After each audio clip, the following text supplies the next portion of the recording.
Hi guys, welcome back to my channel. Today I'm going to share my labor and delivery story with you guys.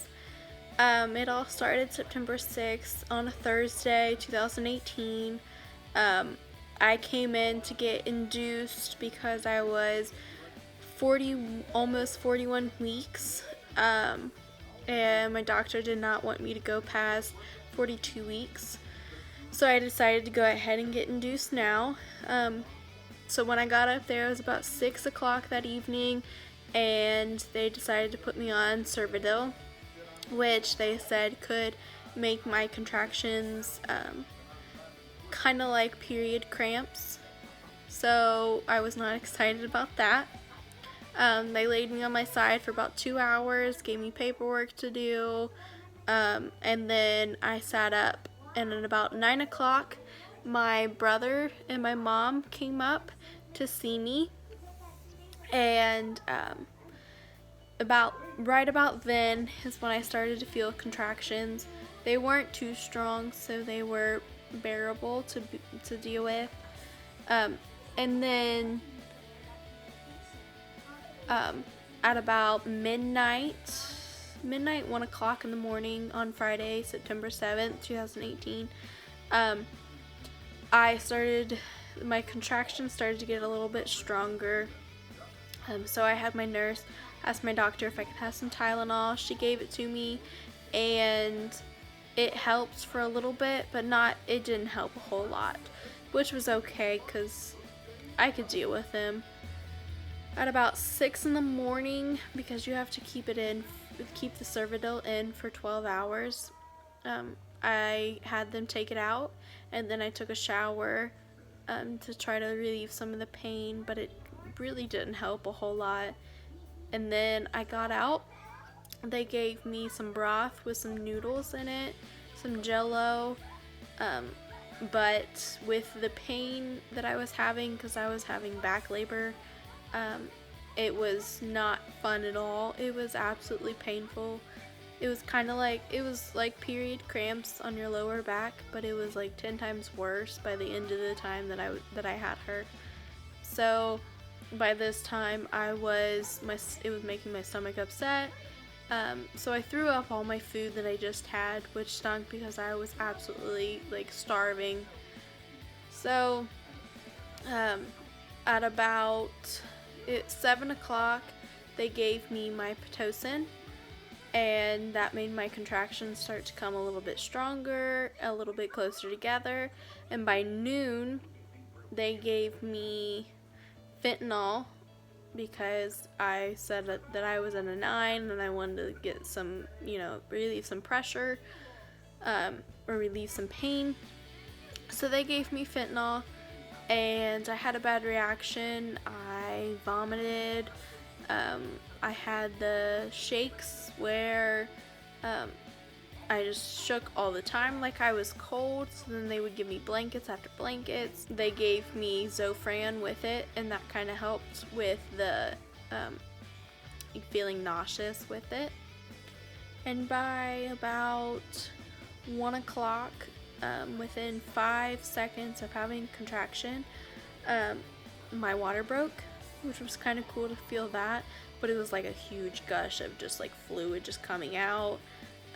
It did not it just felt disgusting. It's like you were peeing yourself over and over, and I felt really bad because my nurse, she would change my pad underneath me all the time, and at one point within 5 seconds of having her change the pad, I was like, you're gonna have to change that again. I am so sorry, but I just, a big gush just came out. So she changed that, and then at about 3 o'clock, they had my doctor come in. She checked me, and I was only 5 centimeters dilated at the time, but they decided to turn me on my side, and when I did, I held on to the handle with a couple of my contractions, but I just couldn't take it anymore because I was shaking in so much pain from my back just aching so bad. So I had my husband tell them that I wanted my epidural. I couldn't do it anymore. they gave it to me, and within, like, I don't even know, 10-20 minutes, I was feeling fantastic. I didn't feel any more pain, no contractions. So they sat me on my left side, put a peanut ball in between my legs, and within 3.5 hours, it was about 6:45, she came in and checked to see how dilated I was. I was 10 centimeters dilated, and she could feel my baby's hair and her head. And so I was like, okay, well, is this it? And she was like, yeah, let's, do some practice pushing. So I did 2 practice pushes. On my second one, she was like, okay, we're gonna get the doctors in here, the nurses, and get everybody ready for this, because this baby's coming out now. And I was like, oh gosh, freaking out.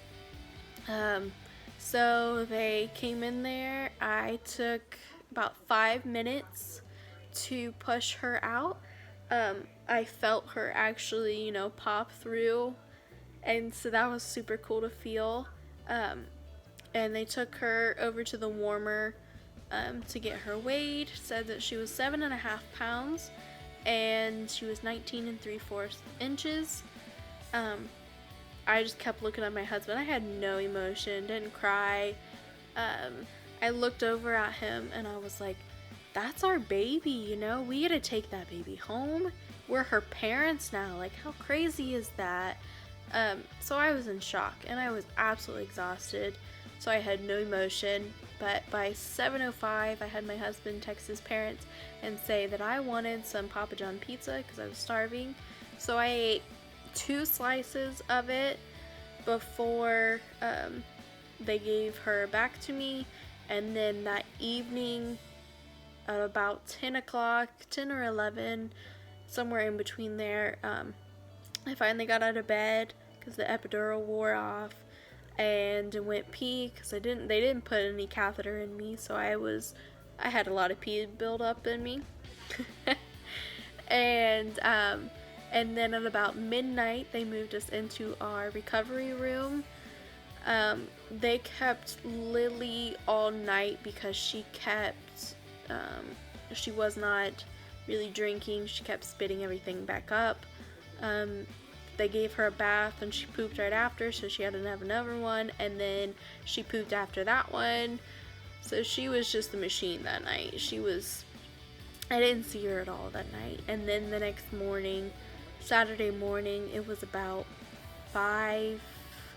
6 in the morning, somewhere around there, they gave her back to me, and she was just wide awake. She had the hiccups. It was super cute. But then afterwards, I took a shower. I got up. I got into comfortable clothes. I was sitting in the chair. I was walking around. People could not believe that I just had a baby the day before, as to how I was just walking around. Even when I had a 2-degree tear, it did not bother me one bit. I just didn't want to be in the bed because it was just uncomfortable.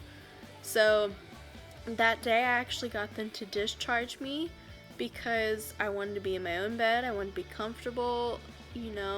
I was done being in the hospital. So they discharged me. I came home and we took care of our baby. It was just absolutely the strangest thing to have a baby in the house, and it be yours and you have to take care of it. So that was just the most amazing experience. I'm so happy to have just an easy labor and delivery. Well, somewhat easy. The labor was not that easy, but I'm just thankful for everybody that helped me, and everything that went on. So if you guys like this video, please like and subscribe. That would be fantastic.